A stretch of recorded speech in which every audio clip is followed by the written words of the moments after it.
جب ہم حشر کے میدان میں کھڑے ہوں گے نا تو یہ تمام امتیں کھڑی ہوں گی. تو آج ہم نے پڑھا ہوا ہے اس دنیا میں, اللہ نے آج ہمیں باذن اللہ یہ اللہ نے ہمیں توفیق دی ہے اس کو پڑھنے کی, اس کو سمجھنے کی, کیونکہ جو امت محمدیہ وہ ایز اے گواہ ہوگی کہ ہاں اللہ تعالیٰ ہم نے قرآن میں پڑھا تھا, اللہ تعالیٰ یہ سب نازل ہوا تھا, ہم نے اس کو پڑھا تھا. تو ہم پڑھیں گے تو اس دن ہمیں پتا ہوگا نا کہ یہ ہیں قوم صالح والے, یہ ہیں. اس لیے اس کا ہر نہ اس کو آیت کو اپنے اندر اتارا کریں اور اس کو سمجھ کے ہی پڑھنے میں, پھر خاص ہم کے لیے, ہم لوگوں کے لیے, کہ ظاہر ہے ہماری زبان نہیں ہے یہ, ٹھیک ہے نا.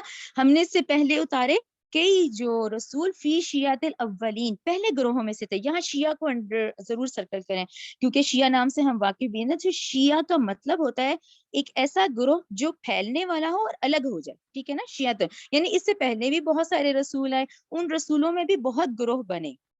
وما یاتیہم, نہیں آتا تھا ان کے پاس, مر رسول, کوئی رسول, الا مگر کانو وہ تھے, بہ یستہزئون, وہ اس کا مذاق ہی اڑایا, انہوں نے استہزاء ہی کیا. یعنی اگر آپ صلی اللہ علیہ وسلم کے ساتھ یہ معاملہ ہو رہا ہے تو اس سے پہلے بھی ایسا ہی ہوتا آیا ہے جب جب ہمارے رسول آئے.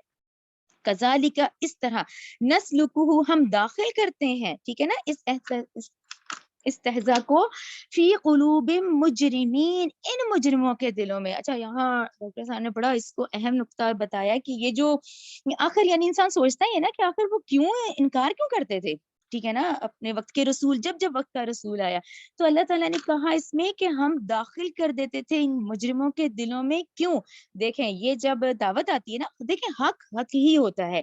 حق کی دعوت جس کو بھی جب دی گئی نا اس کا دل ایڈمٹ کرتا ہے, اس کا دل گواہی دے دیتا ہے کہ بات صحیح ہے. اب وہ مانتا نہیں ہے اپنی ہٹ درمی کی وجہ سے, ٹھیک ہے نا. وہ اس کو ٹھکراتا کب ہے, کافر کو کافر کیوں کہا جاتا ہے, کیونکہ وہ حق تسلیم کر لیا اس کے دل میں, لیکن اب اس سے اس کے فائدے کو نقصان پہنچ رہا ہے. فار ایگزامپل, ایک رشوت لینے والا, ایک جھوٹ بولنے والا, ایک سود لینے والا, وہ کتنا فائدہ اٹھا رہا ہے نا, کتنا کما رہا ہے. اب اس کو کہیں آپ کہ دیکھو تم یہ غلط کام کر رہے ہو, یہ نہیں کرو, اسے تو اس کو تو یہی نظر آیا نا کہ بھئی میں تو چھوڑ دوں گا تو میں تو بالکل نیچے آ جاؤں گا, آج یہ جتنی میری حرام کی کمائی ہے یہ ختم ہو جائے گی. اب وہ اپنی ضد پہ اڑ جاتا ہے.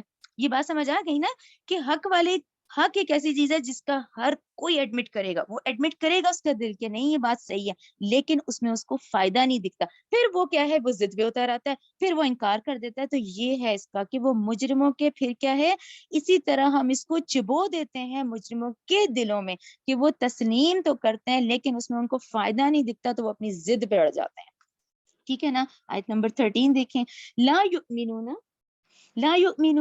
چنانچہ نبی کریم صلی اللہ علیہ وسلم نہیں وہ ایمان لاتے, بھی اس قرآن کے ساتھ, وقت اور تحقیق, خلط گزر چکا ہے, سنت الاولین, یہی طریقہ رہا ہے, پہلے والوں نے بھی یہی کیا کہ اگر آپ پہ نہیں لا رہے نا تو اکثریت یہی کرتی ہے. آیت نمبر 14 دیکھیں, ولو فتحنا, اور اگر ہم کھول دیں, علیہم, ان پر, بابن, ایک دروازہ, من السماء, آسمان کا, فظلوا, پھر وہ ہو جائیں, فیہی, اس میں, یا رجون, وہ اس پہ چڑھ بھی جائیں, ٹھیک ہے نا, لقاؤ, تب بھی وہ یہی کہیں گے, انما, یقیناً, سکرت, ہماری بند کر دی گئی ہیں, اب سارونا, ہماری نظریں, بلکہ نحنو, ہم, قوم مسحورون, یعنی وہ تب بھی کہیں گے یہ تو کھلا جادو ہے, یہ ہم لوگ کو پہ نا جادو کر دیا گیا. یعنی 15 آیت میں یہی اللہ نے کہا کہ یہ یہی کہیں گے کہ ہماری نظر بندی کر دی گئی, ہم پہ تو جادو کر دیا گیا, ٹھیک ہے نا. یہ انکار کرنے والے یہی کہتے ہیں.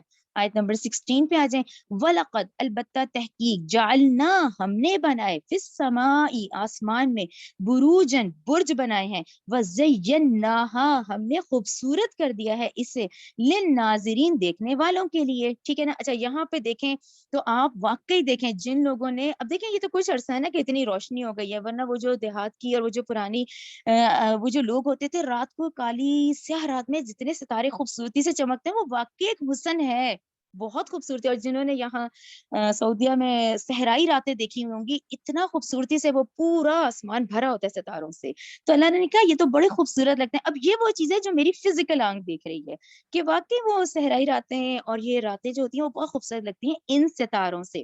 اچھا اب آ جائیں اس کی ڈیٹیل کی طرف کہ یہ جو برج ہیں, یہاں برج جو ہیں وہ باقاعدہ ان کو کہا جاتا ہے بڑے بڑے یہ جو ہے اس میں مراد مفسرین کی ستارے ہیں، یعنی البتہ تحقیق ہم نے بنائے آسمان میں برج، یہاں مفسرین کی مراد یہاں ستارے کہلائے جاتے ہیں، اور یہ دیکھنے والوں کو بڑے خوبصورت لگتے ہیں، یہاں تک تو ہمیں بھی لگا نا کہ واقعی سبحان اللہ یہ بہت خوبصورت ہے۔ اچھا اس کے آگے ان کا مقصد دیکھیں ان ستاروں کے بنانے کا، آیت نمبر 17، وَحَفِظْنَاهَا ہم نے حفاظت کی اس کی من کل شیطان الرجیم، ہر شیطان مردود سے، الا مگر من استرق جو چوری چھپے لگائے، سمعا کانوں سے سن لیتے ہیں، فَأَتْبَعَهُ تو پیچھے لگ جاتا ہے، شہاب ایک شعلہ، مبین ظاہر دہکتا ہوا۔ اب اس کو جوڑ لیتے ہیں کہ 16 میں تو ہم نے خوبصورتی پڑھی اور ان کے بنانے کا مقصد ہم نے 17 اور 18 میں پڑھ لیا، اب وہ کیسے، اس پہ اب پورا ایمان بالغیب دیکھیں، یہ سارا امتحان دیکھیں، دنیا جو دارالامتحان ہے وہ ان آیات سے تو پتہ چلتا ہے کہ دیکھنے میں تو جی بہت خوبصورت ہے، ٹھیک ہے وہ ستارے ہیں، ان کے بنانے کا مقصد کیا ہے؟ ان کے بنانے کے مقصد میں کیونکہ یہاں لکھا ہے کہ ہم نے حفاظت کی ہر شیطان مردود سے، تو شیطان کیا ہے؟ یہ جنات ہیں، تو یہ جو جنات ہیں ان کا کیا ہے؟ ان کی ایک رینج ہے، ایک ہم انسانوں کی رینج ہے نا کہ ظاہر ہے ہم دیکھیں ہم چلتے ہیں، ہم سانس لیتے ہیں، یہ ایک ہماری لمیٹیشنز ہیں جس میں ہم دیکھیں نا ہم پانی میں نہیں رہ سکتے، ہمیں زمین پہ ہی رہنا ہے، ٹھیک ہے نا، ہم ہوا میں اڑ سکتے ہیں، یہ تو انسان ہو گیا۔ یہ جو جنات ہیں نا ان کے بارے میں یہ کہا جاتا ہے کہ یہ اس سولر سسٹم کے اندر رہ سکتے ہیں، یہ اس کو نہیں کراس کر سکتے، یہی آسمان جو ہم دیکھ رہے ہیں، یہی زمین جس میں ہم رہتے ہیں، یہ اسی کے اندر رہتے ہیں، یہ اس کو کراس نہیں کر سکتے۔ تو یہاں ہمیں یہ پتا چلا اس آیت سے کہ یہ جو جنات ہیں، کیونکہ جب فرشتے، جب سے اب دنیا بنی ہے، دیکھیں نا وہ ایک سلسلہ تو ہے نا، فرشتے تو آتے ہیں وہی لے کر آتے ہیں، تو یہ لوگ کیا کوشش کرتے تھے، جنات جو تھے یہ کوشش کرتے تھے کہ ہم ان سے اچک لیں، ٹھیک ہے، جو یہ وہی آ رہی ہے یہ جو ہم اچک لیں، اور دنیا کے کاہن اور دنیا کے جو یہ جو نجومی ٹائپ لوگ ہیں نا ان کو بتا دیں، ان تک پہنچا دیں۔ تو جیسے ہی یہ کوشش کرتے ہیں نا تو ان کو یہ جو ستارے ہمیں خوبصورت لگتے ہیں تو یہ دراصل حفاظت کے لیے ہیں، اور جیسے ہی ان میں سے کوئی، آیت 18 دیکھیں، جو چوری چھپے کان لگا کے سننا چاہتا ہے تو فوراً اس پہ یہ جو شہاب جس کو ہم شہاب ثاقب کہتے ہیں، یہ فوراً اس کو جا کے ختم کر دیتا ہے، یعنی کہ یہ میزائل ہیں، ان کے لیے یہ میزائل بن جاتے ہیں کہ ان میں سے کوئی ہمت اگر کر بھی لے یا چوری چھپے سن بھی لے تو ایک ستارہ میزائل کی شکل میں آتا ہے جو کہ ان کو پھر مار دیتا ہے، ٹھیک ہے، یہ کلیئر ہو گیا نا۔ جبکہ ہمارے لیے یہ ستارے بڑی زینت ہیں، بہت خوبصورت ہیں، لیکن ان ستاروں کا بھی کام ہے جو کہ ہم نے حفاظت کی ہر شیطان مردود سے، مگر جو چوری چھپے لگائے اور کان لگا کے سن لیتا ہے تو اس کے پیچھے لگ جاتا ہے ایک شعلہ دہکتا ہوا۔ یہ آئی ہوپ آپ لوگوں کو کلیئر ہو گیا ہوگا، کیونکہ ان جنات کو اس سولر سسٹم سے آگے کراس کرنے کی اجازت نہیں ہے، رائٹ۔ آیت نمبر، اور ہاں ایک اور نقطہ بھی ہے اس میں، آیت نمبر 17 18 پہ کہ یہ مفسرین نے لکھا ہے کہ خاص کر کے جب نبی کریم صلی اللہ علیہ وسلم کی، اب کیونکہ یہ نبوت کمپلیٹ ہو گئی ہے، ان نبی کریم صلی اللہ علیہ وسلم کی تشریف آوری کے بعد تو یہ بالکل اس کے لیے ان کے قریب جانے سے بھی روک دیے گئے ہیں، رائٹ نا، یہ اب ان کے اس باؤنڈری کے قریب جانے سے بھی روک دیے گئے ہیں، تو یہ آتے بھی ہیں تو ان کو پھر یہ جو چوری چھپے سننے آتا بھی ہے تو ان کو سن گن لینے کی کوشش کرتا بھی ہے، تو یہ مزائل کی شکل میں ہوتے ہیں جو کہ پھر ان کا پیچھا کرتے ہیں اور وہ انگارہ سے ان کو ختم کر دیا جاتا ہے، ٹھیک ہے، ان کو مزائل ان پہ پھینکے جاتے ہیں۔ آیت نمبر 19 کی طرف آ جائیں، والارض اور زمین مددناہا ہم نے پھیلا دیا اسے، والقینا اور ہم نے گاڑ دیے اس میں، یعنی لنگر کر دیے، ہم نے اس میں گاڑ دیے، فیہا اس میں رواسیا مضبوط پہاڑ، وانبتنا اور ہم نے اگائی، فیہا اس میں من کل شیء ہر چیز سے، موضوع ایک مناسب مقدار۔ یہاں پہ آپ لوگ ضرور لکھیں آیت نمبر 19 کے آگے سورہ نحل 15، سورہ نحل 15 ہماری اگلی ہی سورہ ہے، ٹھیک ہے نا۔ اچھا اس کو ذہن میں رکھیں، یہ جو آیت نمبر 19 میں نے پڑھی ہے یہ وہی ہے کہ آپ لوگوں نے ابتدائی مراحل زمین کے ہم نے پڑھے ہوئے نا کہ بھی پہلے پھر پانی تھا، پانی کے اندر پھر یہ جب زمین پھیلائی گئی ہے نا، زمین ہم نے پھیلا دیا تو یہ ڈاواں ڈول سچویشن تھی، ہلنے والی تھی، اس کو مضبوط کرنے کے لیے، اس کو سٹیبلائز کرنے کے لیے یہ پہاڑ بنائے گئے ہیں، جتنا یہ اوپر نظر آتا ہے اتنا ہی یہ گہرا ہے۔ اب یہ جو سورہ نحل آیت 15 ہے نا اس کا مفہوم یہی ہے کہ اگر یہ پہاڑ نہ ہوتے نا تو زمین تمہیں لے کے ایک طرف کو جھک جاتی، تو یہ جو پہاڑ ہے ان کا اتنا بڑا رول ہے کہ آج ہم یہ جو اتنا فریکوینٹ چل رہے ہیں نا، اتنا بیلنسڈ، تو یہ ان پہاڑوں سے کہ اللہ تعالیٰ نے ان کو گاڑ دیا ہے زمین میں، یعنی ان کو کیا ہے اسٹیبلائز کرنے کے لیے، جس سے یہ بیلنس ہے۔ زمین، ٹھیک ہے نا. اور ہر چیز جو ہے یہاں مناسب مقدار میں ہے. یہ ہم بہت دفعہ پڑھ رہے ہیں 19 آیت کا کہ اللہ تعالیٰ نے یہ جو اللہ کی قدرت کے خزانے ہیں ان کو یہ جو دنیا کے لیے چھوڑا جاتا ہے یا دی جاتی ہیں جو فیسلٹیز وہ اتنی ہی جتنی ان کی ضرورت ہے. ٹھیک ہے نا. مچھلیاں جتنی ضرورت ہے، مگر مچھ، شیر، ورنہ دیکھیں لمٹ نہ ہو تو ہر جگہ ہمیں مگر میں شیر ہی دکھیں. لیکن یہاں کیا مچھلی، کیا اس کائنات کے اندر جتنی مخلوقات ہیں وہ کیا ہیں؟ موزوں، مناسب مقدار میں ہے. من کل شیء موزوں، یعنی کہ ہر چیز کی یہاں مناسب مقدار کے مطابق دی جاتی ہے. ٹھیک ہے نا. آیت نمبر 20 دیکھیں. وجعلنا، اور ہم نے بنائے، لکم تمہارے لیے، فیہا اس میں، معایشہ گزران کے سبب. ٹھیک ہے نا. تمہارے گزارے کی ان تمام چیزیں یہاں موجود ہیں. ومن، اور ان کے لیے بھی، لستم کہ نہیں ہو تم، لہو ان کے لیے، برازقین اور تم ان کو روزی نہیں دیتے ہو. اب اس آیت نمبر 20 میں دیکھیں تو یہاں اتنی مخلوقات ہیں، اتنی مخلوقات ہیں. فار ایگزامپل کچھ لوگ ہوتے ہیں جن کو پیٹ کا شوق ہوتا ہے، مچھلی کا، طوطے کا. کچھ لوگ ہوتے ہیں جو رکھتے ہیں. وہ دیکھیں ایک ظاہری ہے کہ ٹھیک ہے کسی نے رکھا. اچھا کسی کے پولٹری فارم ہوتے ہیں وہاں بھی ہم کہہ سکتے ہیں آخر اس بندے کی ذمہ داری ہوتی ہے کہ وہ وقت پہ دانہ دیتا ہے، وہ خیال کرتا ہے. یہاں تک تو ٹھیک ہے. اللہ تعالیٰ نے کہا کچھ ہیں جن کا تم کرتے ہو، ظاہری جو ہمیں دکھتا ہے. لیکن اللہ تعالیٰ نے کہا اس آیت کے مطابق 20 کے کہ اتنی یہاں مخلوقات ہیں، اتنی مخلوقات ہیں کہ وہ اس کے رزق کی ذمہ داری تم انسانوں کو نہیں ہے. وہ ظاہری طور پہ کچھ ہیں جن کو تم کر رہے ہو، ورنہ اس وقت تمام مخلوقات کو جو رزق پہنچا رہا ہے وہ اللہ سبحانہ و تعالیٰ ہی ہے، جن میں سے کتنوں کو تو تم جانتے بھی نہیں ہو. ٹھیک ہے نا. آیت نمبر 21 پہ آ جائیں. وَإِن، اور نہیں ہے، من شیئن کوئی چیز، الا مگر، عندنا، عندنا ہمارے پاس، خزائنہا یعنی یہ خزانے ہیں اس وقت. وما، اور نہیں ہے، ننزلہ ہم اتارتے اس کو، الا بقدر معلوم لیکن ایک اندازے کے مطابق. ٹھیک ہے نا. ضرورت کے مطابق جتنی اشیاء ہیں صرف وہی دنیا میں بھیجی جاتی ہیں. رائٹ. ورنہ ہمارے جو خزانے ہیں وہ لامحدود ہیں، یعنی وہ لامحدود خزانوں میں سے صرف اس وقت دنیا میں جتنی ضرورت کی ہے نا وہی بھیجی جاتی ہے. وَأَرْسَلْنَا، اور ہم نے بھیجی، ریاح ہوائیں. اب آپ ہواؤں کا رول دیکھیں. یہ دیکھیں ہوائیں قدرت کی، یعنی آپ کس کس چیزوں کو دیکھیں گے دیکھیں یہ وہی ہمیں بتائی جاتی.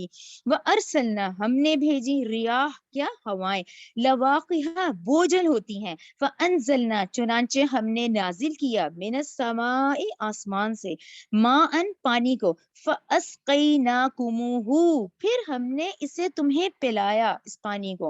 وما، اور نہیں ہو تم، انتم تم، لہو اس پانی کو، بخازنین تم تو اس کو ذخیرہ کرنے والے نہیں ہو نا. اچھا اب اس 22 آیت تو اتنی خوبصورت ہے. ایک تو اگر ہم اس آیت کو یہ آج کے سائنس کے مطابق ہیڈنگ دیں تو یہ ہے جیسے واٹر سائیکل، جس کو آج سائنس نے پھر ہمیں دکھایا کہ یہ تو واٹر سائیکل ہے.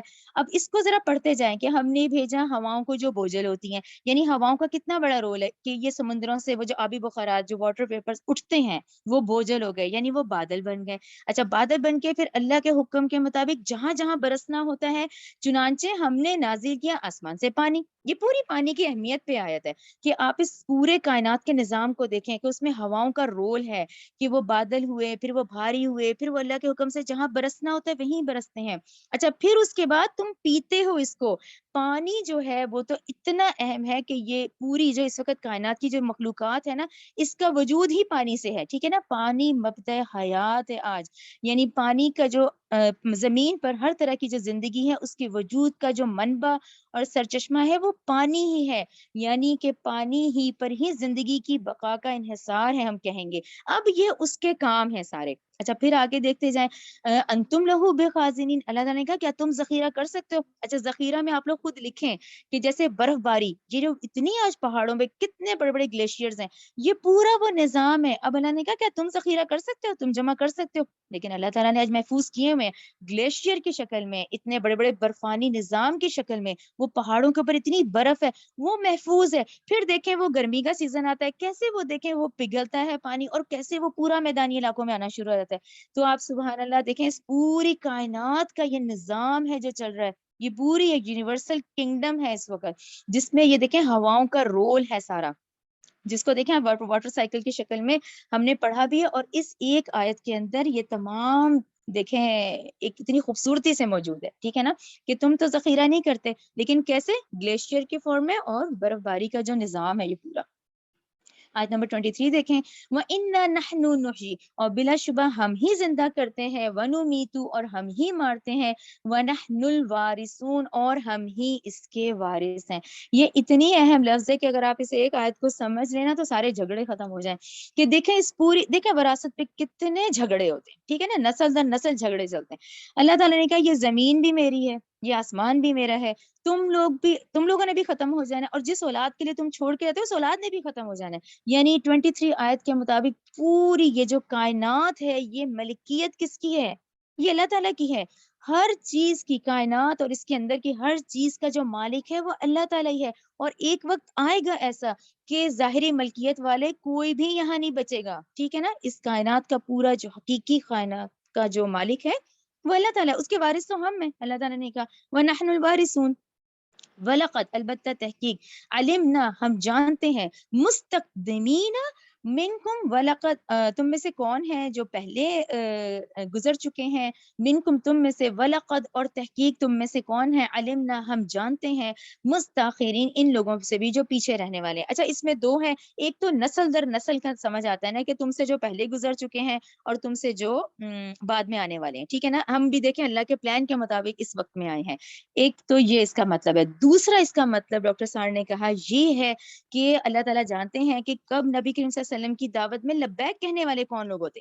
جب بھی حق کی دعوت دی جاتی ہے، حضرت ابوبکر صدیق کا خاص کر کے نام آتا ہے، اور دیکھیں ان کی دعوت سے کتنے لوگ ہیں جو ایمان لائے ہیں، وہ بھی اللہ تعالیٰ جانتے ہیں، اور اللہ تعالیٰ ان کو بھی جانتے ہیں، ان بد نصیبوں کو بھی جو کہ اس حق کی دعوت کو نہیں قبول کرتے، ٹھیک ہے نا۔ تو اس کے یہ دو مطلب ہیں۔ اچھا اب آ جائیں آیت نمبر 25 کی طرف، ٹھیک ہے نا۔ وَإِنَّ رَبَّكَ، اور بے شک آپ کا رب، ہوا وہ، یحشرہم، اکٹھا کرے گا، ٹھیک ہے نا۔ حشر کا یہ جو عالم حشر جو آتا ہے بار بار، اس دن ہم آدم علیہ السلام سے لے کے قیامت تک کے تمام لوگ اکٹھے کر دیے جائیں گے۔ تو یحشرہم کہ ایک دن وہ آئے گا آپ کا رب ان کو اکٹھا کرے گا۔ انہو حکیم علیم، بلا شبہ وہ بڑی حکمت والا ہے اور خوب جاننے والا ہے۔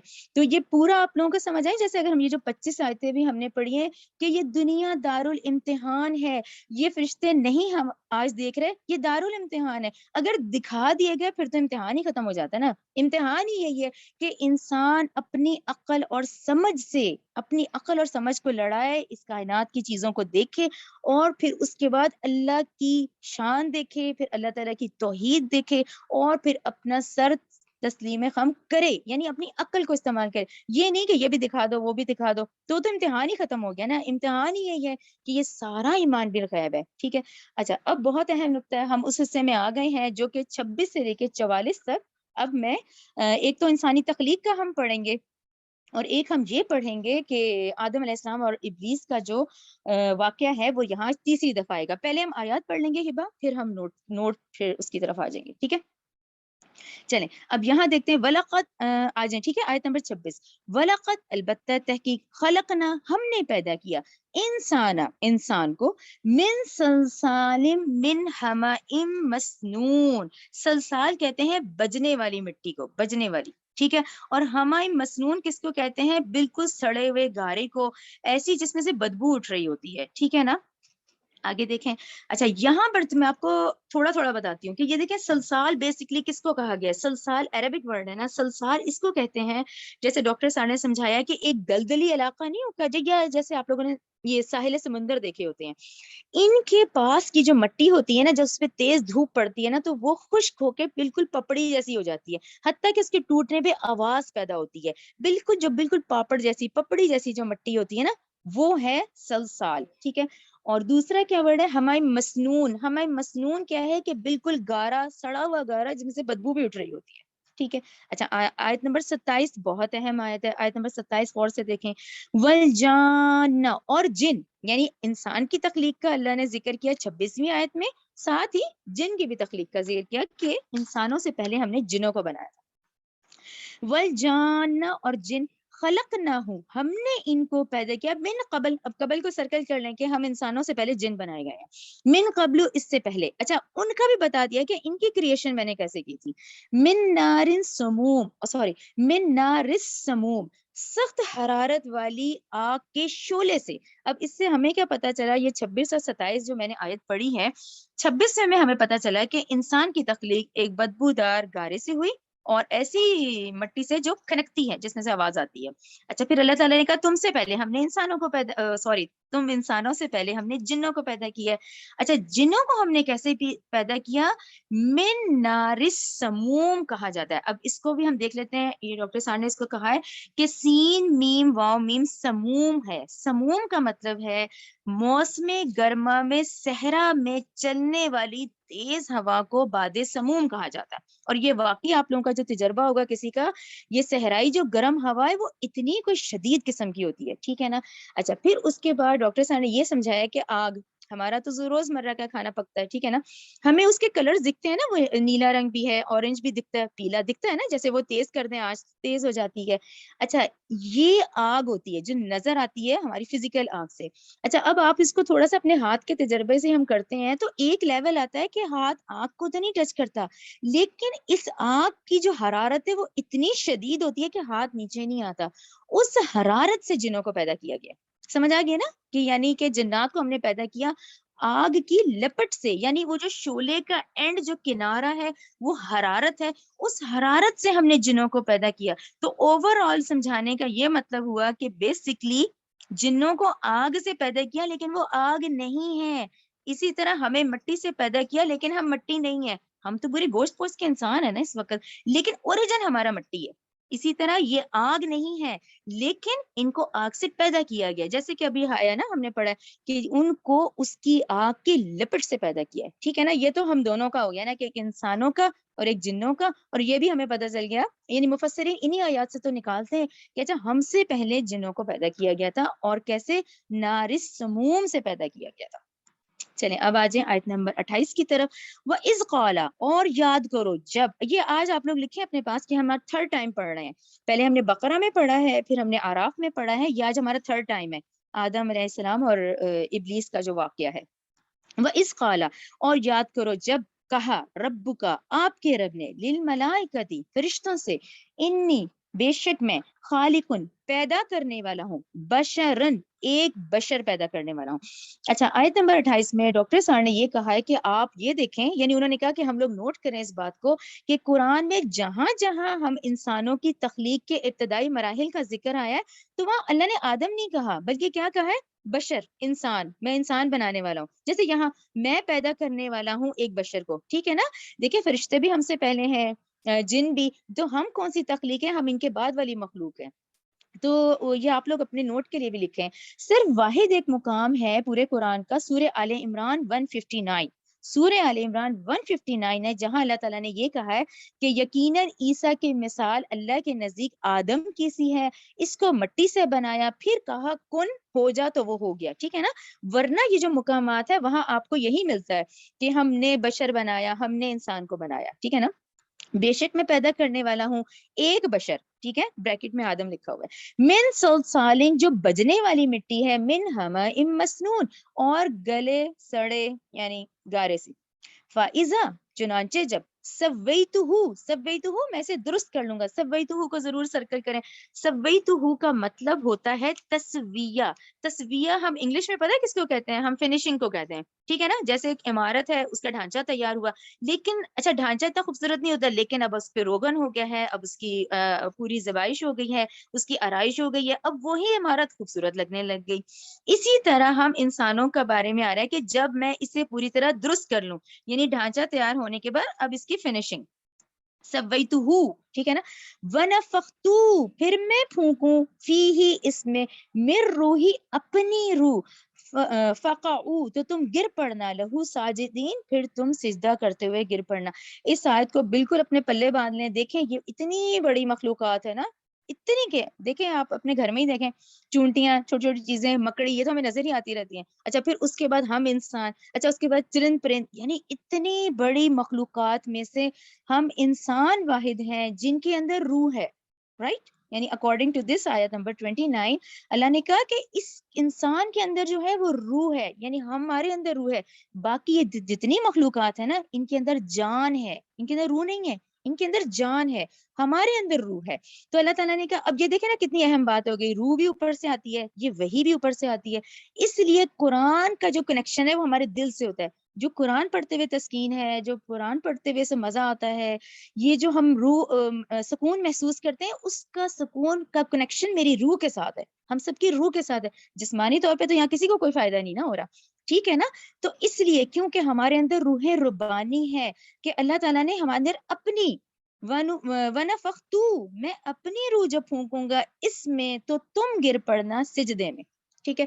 فسجدہ چنانچہ سجدہ کیا، ملائکتو فرشتوں نے، کلہم اجمعون یعنی کہ کل کے کل، سب سے بڑا درجہ کس کا ہے؟ حضرت جبرائیل علیہ السلام، حضرت اسرائیل علیہ السلام، حضرت میکائیل علیہ السلام، ملک الموت، سب نے سجدہ کیا، سب، ٹھیک ہے نا؟ الا ابلیس، سوائے ابلیس کے، ٹھیک ہے نا؟ یا ضرور سرکل کر کے لکھیں کیونکہ یہ جنوں میں سے تھا، ٹھیک ہے نا؟ یہ فرشتہ نہیں تھا، یہ اپنی عبادت اور زہد میں ان کے برابر آ گیا تھا۔ ابا سوائے ابلیس کے، اس نے انکار کیا، ان اس لیے کہ یکونا وہ ہو گیا مع الساجدین کہ اس نے انکار کیا سجدے کرنے والوں کے ساتھ، یعنی اس نے سجدہ کرنے سے انکار کر دیا۔ قالا اللہ نے کہا، یا ابلیس اے ابلیس، ما لکا کیا ہے تیرے لیے، اللہ تکونا کہ نہ ہوا تو مع الساجدین سجدہ کرنے والوں میں سے۔ بیسیکلی حکم تو اللہ کا ہی تھا نا، ٹھیک ہے نا؟ قالا اس نے کہا، لم اکن نہیں ہوں میں، لاسجدہ کہ میں سجدہ کروں، لی بشرن ایسے بشر کو، خلقتہ جسے تو نے پیدا کیا، من سلسال من حمائم مسنون یعنی میں اس کو سجدہ کروں جو کہ بجنے والی مٹی اور سڑے ہوئے گارے سے پیدا ہوا ہے، ٹھیک ہے نا؟ سے بنا ہے، سوری۔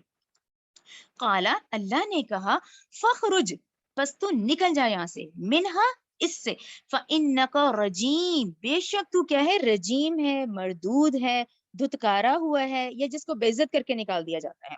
وَإِنَّ اور بے شک عَلَيْكَ تجھ پر، لعنتا تجھ پہ لعنت ہے، إِلَى يَوْمِ الدِّينِ روزے جزا تک کے لیے، ٹھیک ہے نا؟ قیامت تک کے لیے۔ آگے دیکھیں، قالا اس نے کہا، اب اچھا یہ عزازیل ہی چل رہا ہے، ٹھیک ہے نا؟ یہ عزازیل کا ہی نام ہے۔ قالا اس نے کہا، ربی اے میرے رب، فانظرنی تو مجھے پھر مہلت دے، الی یومی اس دن تک کے لیے، یبعثون جب کہ یہ دوبارہ اٹھائے جائیں گے۔ قالا اللہ نے کہا، فانک پس بے شک تو، من المنظرین تو مہلت دیے جانے والوں میں سے ہے، الی یوم الوقت المعلوم اس دن تک کے لیے جو کہ ایک مقررہ وقت ہے، یعنی قیامت نے آنا ہے۔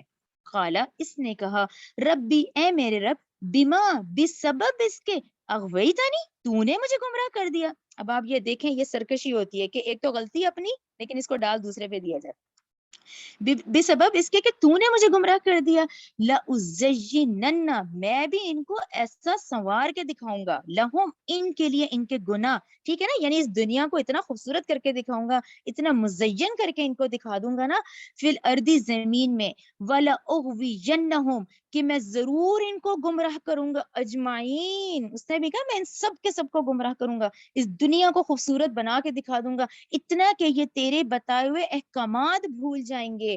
اب آپ یہ دیکھیں یہ کتنی اس کی گمراہی ہے۔ اچھا اس میں جو ہے نا کہ تو نے مجھے گمراہ کیا، اس پہ بڑا خوبصورتی سے ڈاکٹر صاحب نے سمجھایا ہے کہ بھئی مجھے تو نے آگ سے بنایا، اس کو تو نے یہی گلے سڑے گارے سے بنایا، اور حکم مجھ پہ اتنا مشکل ڈال دیا کہ اب میں اس کو سجدہ کروں، یعنی ایسا حکم مجھ سے دیا جو مجھ سے ہو نہیں رہا، ٹھیک ہے نا؟ تو اس لیے یہ ڈال دیا کہ تو نے مجھے گمراہ کیا، تو میں بھی اب ایسا ان کو سنوار کے، ایسا ان کو خوبصورت کر کے دکھاؤں گا نا دنیا کو کہ یہ سب کے سب میں گمراہ کر کے چھوڑوں گا ان کو، ٹھیک ہے نا؟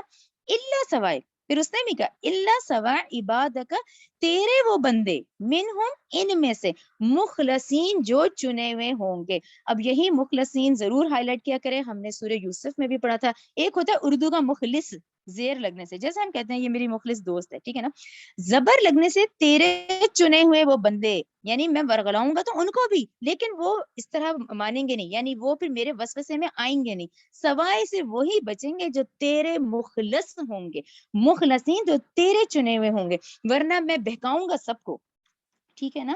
اچھا اجمائی سوری آیت نمبر 41 قال، اچھا اس کے جواب میں قال اللہ تعالیٰ نے کہا ھذا صراط، یہی رستہ ہے علیہ جو مجھ تک پہنچے گا، مستقیم جو سیدھا ہوگا. ٹھیک ہے نا. آیت نمبر 41 آپ لوگوں کو کلیئر ہو گئی نا کہ 41 میں کیا ہے کہ اللہ تعالیٰ نے فرمایا جو سیدھا رستہ ہے نا وہ مجھ تک ہی پہنچنے والا ہے. پھر تم کر لو، تم اپنا آزما لو، تم اپنا زور بھی لگا لو. ٹھیک ہے نا. لیکن جو مخلص بندے ہوں گے نا، پھر میرے پاس جو سیدھا رسنے کا سیدھا رستہ پہنچنے کا ہے نا وہ صراط مستقیم ہے. اور یہ آپ لوگ رکھا کریں ذہن میں، صراط مستقیم یہ قرآن ہی ہے، اسی کے ہی ہمیں رولز فالو کرنے ہیں. یہی رستہ ہے جو سیدھا ہمیں جنت میں لے کے جائے گا. ٹھیک ہے نا. اللہ نے کہا ھذا صراط علیہ مستقیم، یہی سیدھا رستہ ہے جو مجھ تک پہنچنے کا ہے، مجھ پہ جو پہنچنے والا ہے وہ یہی ہے. پھر دیکھیں ان بے شک عبادی میرے بندے لیسا نہیں ہے لکا تیرے لیے علیہم ان پر سلطان کوئی غلبہ الا مگر من اتبع کا. ٹھیک ہے نا. وہ غلبہ میں نے نہیں دیا، وہ اختیار نہیں دیا شیطان کو، وہ ہمارا ہاتھ نہیں پکڑتا، صرف دیکھیں وہ وسوسے ڈالتا ہے. مگر اللہ مگر من اتبع کا، مگر پھر جس نے تیری پیروی کی، جو گمراہی میں پڑھا، جو کرے گا، جو پھر شیطان کی پیروی کرے گا، من الغاوین تو پھر وہ گمراہوں میں سے ہوگا. ٹھیک ہے. میرے ہی وہ بندے ہیں بے شک، لیکن پھر میرے ہی بندوں میں سے جو پھر جو تیری پیروی کرنے والے ہوں گے نا، ان کو مجھے پھر ان سے کوئی دلچسپی نہیں ہوگی. ٹھیک ہے نا. جو تیری پیروی کرنے والے ہوں گے وہ گمراہوں میں سے ہی ہوں گے. وَإِنَّ جَهَنَّمَ اور بے شک جو جہنم ہے، لَمَوْعِدُهُمْ جہنم ہی ان کا وہ وعدہ ہے، اجمعین ان سب کا، یعنی تیری پیروی کرنے والے پھر سارے جہنم میں ہی جائیں گے. لہا اس جہنم کے سبعۃ ابواب 7 دروازے ہیں. تو یہ ہمیں سورہ ہجر آیت 44 سے یہ بات پتہ چلتی ہے کہ جنت کے جو جہنم کے دروازے ہیں وہ 7 دروازے ہیں. لکل باب ہر دروازے کے لیے منہم ان گمراہوں میں سے جزء مقسوم ایک حصہ ہوگا الگ، یعنی شیطان کے پیروی کرنے والے بھی آگے پھر 7 دروازوں سے انٹر ہوں گے. ٹھیک ہے نا. ان کے جہنم کے 7 دروازوں کا ذکر یہاں ہے. ٹھیک ہے. ہاں یہ 44 پہ اب ہم رک جاتے ہیں. جو میرا ٹوٹل تھا کہ ہم 26 سے 44 پہ رکیں گے، پھر ہم نوٹس کی طرف آئیں گے. تو یہاں 2 اہم نقطے ہیں، یہ نوٹس بھی دیکھ لیتے ہیں اور یہ پھر انشاءاللہ آپ لوگوں کو کلیئر ہو جائے گا. جی اس کو دیکھیں، یہ سورہ حجر کی آیت نمبر 26 سے جب ہم شروع ہوئے ہیں. اچھا یہاں پر تو ہم نے ایک حصہ پڑھا نا جس میں ہم نے پڑھا ہمائم مسنون کا ذکر ہے، لیکن اب آپ یہ لوگ اپنے پاس نوٹس میں ضرور لکھیں. یہاں پہ ہم انسانوں کا جو پروسیجر ہے جس سے ہم کہتے ہیں کہ مین از اے میڈ آف مٹیریل، تو ہمارے جو ہیں یہ 5 حصوں میں تقسیم ہوتا ہے. نمبر 1 تراب، کیونکہ ہم بنے تو مٹی سے ہیں، ہم مٹی نہیں ہے لیکن ہم بنے مٹی سے ہی ہیں. تراب، تراب کہاں ہے؟ سورہ روم آیت 20 میں. یہ میں ترجمہ پڑھتی جاؤں گی. اور اس کی نشانیوں میں سے ہے کہ اس نے تمہیں مٹی سے پیدا کیا. نمبر 2 تین آپ لوگ پڑھ رہے ہیں سورہ اعراف میں. خلقتنی من نار و خلقتہ من طین. ٹھیک ہے نا. اس وقت شیطان نے کیا کہا تھا؟ مجھے تو نے آگ سے پیدا کیا، اس آدم کو تو نے مٹی سے پیدا کیا. ٹھیک ہے نا. تراب 3. اچھا پھر اس کے بعد ہے تین لازب، یعنی پہلے مٹی تھی، مٹی کے بعد کیا ہے؟ تین ہے، تین کے بعد وہ تین لازب کہلایا جاتا ہے. تین لازب کس کو کہتے ہیں؟ تین لازب ایسے ہی جیسے یہ جو ڈو نہیں ہوتا، ڈو جب ہم بناتے ہیں تو آپ اس میں پانی ڈالتے ہیں تو کیسا کھستا ہے نا، وہ کیسا لیسدار ہو جاتا ہے. یعنی تراب، تراب سے پھر تین سے یہ تین لازب والی کنڈیشن میں آیا. ہم نے اس انسانوں کو لیسدار مٹی سے پیدا کیا ہے. سورہ صافات 11 کی آیت ہے یہ. اچھا اس کے بعد آ جائیں ہجر کی طرف.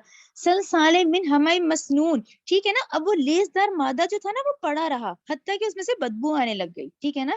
پھر کیا ہوا؟ ہم نے انسان کو سڑے گارے کی کھنکتی مٹی سے تخلیق کیا، یعنی اب وہ جو گارا پڑا رہا پھر اس میں سے وہ سڑی بدبو آنے لگ گئی، حتیٰ کہ وہ بدبو جب اٹھی تو اس کے بعد وہ کیسی کنڈیشن میں آ گیا؟ بجنے والی کنڈیشن میں آ گیا.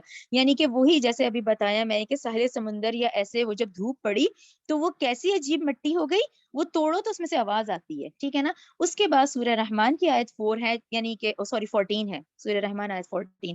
سلسال کالفخار. پھر کیا ہے؟ خلق الانسان من سلسال کالفخار. ہم نے اس انسان کو ٹھیکرے جیسی کھنکتی مٹی سے پیدا کیا. تو یہ ہیں وہ 5 پوائنٹ دیکھیں یہ پورے قرآن میں ہے کہ توراب پھر وہ ڈو میں 3 بنا، پھر اس کے بعد اس میں لیس دار ہونے لگ گیا، حتیٰ کہ وہ جو پڑا رہا پھر اس میں سے یہ سڑان والی بدبو آنے لگ گئی، پھر حتیٰ کہ وہ بالکل کھنکتی مٹی بن گیا. ٹھیک ہے نا. تو یہ ہے ہم انسانوں کا، اور یہی بات تھی جس سے شیطان کو تکبر ہوا. اب اس کے مقابلے میں آپ انرجی دیکھیں، آپ شیطان بھڑکنا، آگ ہے نا، شیطان آگ کا بنا ہوا بھڑکتی ہے، آگ انرجی، اور آج انرجی دیکھیں کہاں جا رہی ہے. یہی چیز ہے جس نے اس کو تکبر میں وہ آ گیا کہ میں اس کو کروں، یہ جو ابھی ہم نے آیت پڑھی ہے کہ میں اس کو سجدہ کروں، خلقتا ہوئے جس کو تو نے پیدا کیا اس سڑے گارے کی بچنے والی مٹی سے. حالانکہ بات یہ نہیں تھی، بات یہ کی کہ اس نے اللہ کا حکم کیوں نہیں مانا. وہ خود اللہ نے اس کو بنایا نا، حکم ماننا تھا اس کو اس وقت کہ جب اللہ نے حکم دیا سجدہ کرنے کو، لیکن اس نے تکبر کیا. ٹھیک ہے، یہ کلیئر ہو گیا آپ لوگوں کو. اچھا پھر یہ جو میں نے پڑھی ہے آیت نمبر 44، نہیں ٹھیک ہے سوری، ہاں یہ بھی بہت اہم ہے کیونکہ ہم یہ آج تھرڈ ٹائم پڑھ رہے ہیں نا، یہ میں نے اس لیے آپ لوگوں کی نالج کے لیے لکھ دیا تھا. ہم نے پہلے سورہ بقرہ میں پڑھا ہے جو کہ مدنی سورہ ہے 31 سے 39، پھر ہم نے سورہ اعراف میں پڑھا ہے وہ بھی مکی سورہ ہے 11 سے 25، پھر آج ہم سورہ ہجر میں ہم یہ تھرڈ مقام ہم نے پڑھا ہے جو کہ مکی سورہ ہے 26 سے 44. اس کے بعد اب آپ لوگ سورہ بنی اسرائیل میں پڑھیں گے جو کہ مکی سورہ ہے، پھر ہم سورہ کہف میں پڑھیں گے وہ بھی مکی سورہ ہے، سورہ طٰہٰ میں پھر آپ لوگ پڑھیں گے وہ بھی مکی سورہ ہے، اور سورہ صاد میں پڑھیں گے وہ بھی مکی سورہ ہے. تو اس طرح سے ہمیں یہ پتہ چلا کہ جو 7 میں سے 6 مقامات ہیں وہ تو مکی ہیں، یعنی دیکھا جائے تو 86 صورتیں تو مکی دور میں ہوئی، تو 6 پہلے ہوئے ہیں، جبکہ مدنی دور میں آ کے صرف بقرہ میں ہے یہ والا، جبکہ مصحف کی ترتیب میں ہم اب بقرہ پہلے پڑھ کر آئے. یہ ترتیب ذہن میں رکھا کریں. ٹھیک ہے. اچھا ہبہ وہ سورہ ہجر کا جہنم کے درجے والا لگانا ہے. ٹھیک ہے، یہ بھی آپ دیکھ لیں. یہ مفسرین کی رائے سے جہاں پر جہنم کے درجوں کا ذکر ہے تو مجھے اس کا ڈیٹیل مل گیا تھا. تو یہ جہنم کے جو 7 درجے ہیں یہ میں نے اسی لیے لکھے ہیں کہ یہ ہمیں آیت پتہ چلتی ہے نا کہ جہنم کے اس وقت 7 دروازے ہوں گے. اچھا پہلا درجہ جو ہے وہ موحدین کا ہے. موحد کون ہوتا ہے؟ جو اللہ کو ایک مانتا ہے. اب لیکن کیونکہ وہ اللہ کے نہیں مانتا، وہ نافرمانیاں کرتا ہے، تو اس کے درجہ ہے جہنم جس کو کہا جائے گا.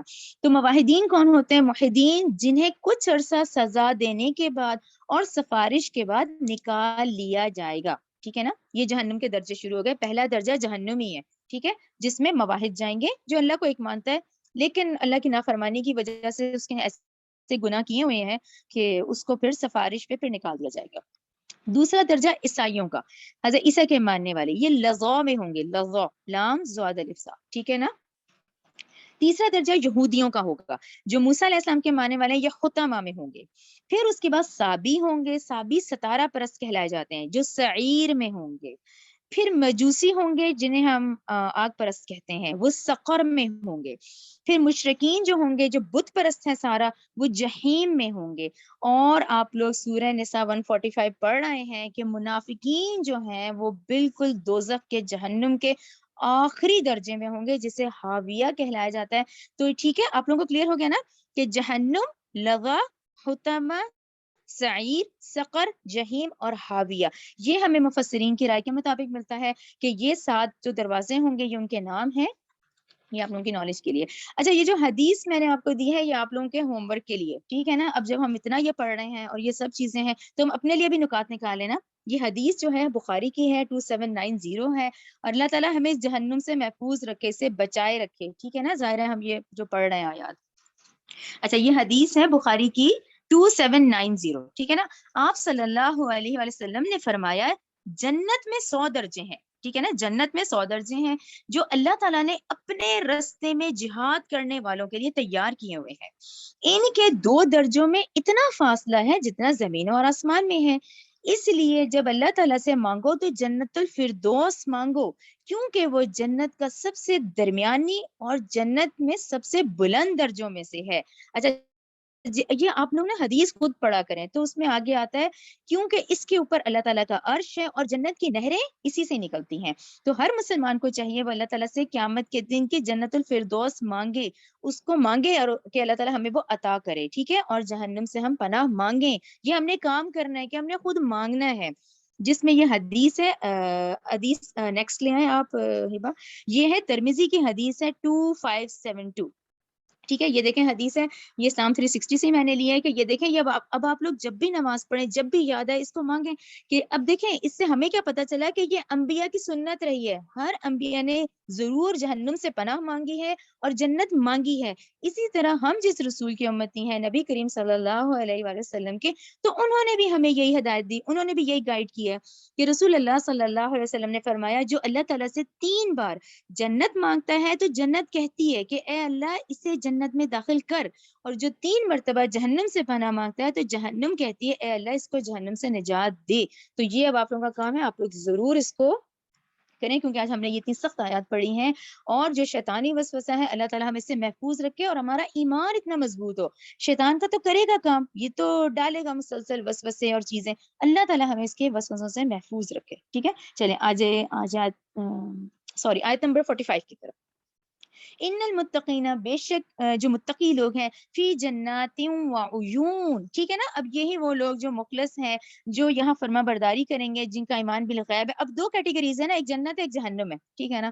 پھر وہ لوگ جو متقی ہیں وہ باغات میں ہوں گے، وہ عیون اور چشموں میں ہوں گے، ادخلوہا، انہیں کہا جائے گا تم داخل ہو جاؤ ان میں، بسلام امین، کیسے امینین سوری، سلامتی کے ساتھ اور با امن، وَنَزَعْنَا، اور ہم نکال دیں گے، ما فی صدورہم، جو کچھ ان کے سینوں میں ہوگا، من غل، کوئی کینہ، کوئی رنجش، کوئی ناراضگی، ٹھیک ہے نا، اخوانن، ان کے اپنے بھائیوں میں، ٹھیک ہے نا، آپس میں، علی سرر متقابلین، وہ تختوں پہ بیٹھیں گے آمنے سامنے۔ یہ 47 کے آگے آپ لوگ ضرور لکھیں سورہ اعراف 43، ہم ایگزیکٹ یہ چیز وہاں پڑھ آئے ہیں، ٹھیک ہے، سورہ اعراف 43 میں بھی ہم نے پڑھی ہے، اور آج سورہ ہجر 47 میں بھی ہے، یہ وہی والی بات ہے۔ دیکھیں ہم سب آپس میں ساتھ رہتے ہیں تو آ جاتا ہے نا، کہیں ناراضگی، کہیں کوئی شکایتیں، کہیں کچھ، اب لیکن پاس دونوں ہو گئے، ٹھیک ہے نا، اللہ کے ایگزام میں پاس دونوں ہو گئے ہیں۔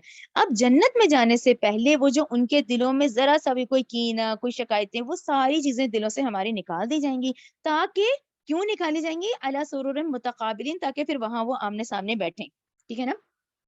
سورہ اعراف 43 میں بھی ہم پڑھ کر آئے ہیں۔